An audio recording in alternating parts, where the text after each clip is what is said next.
был обычный, тебя бы сейчас рядом с нами не было. Теперь повторяй за мной, брат. Дед, Дед, я тебя люблю и принимаю.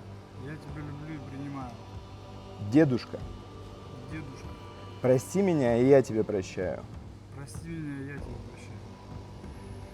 Не обязуют тебя прямо сейчас что-то делать, но это даст возможность наконец-то перестать себе лгать и понять свою истинную природу.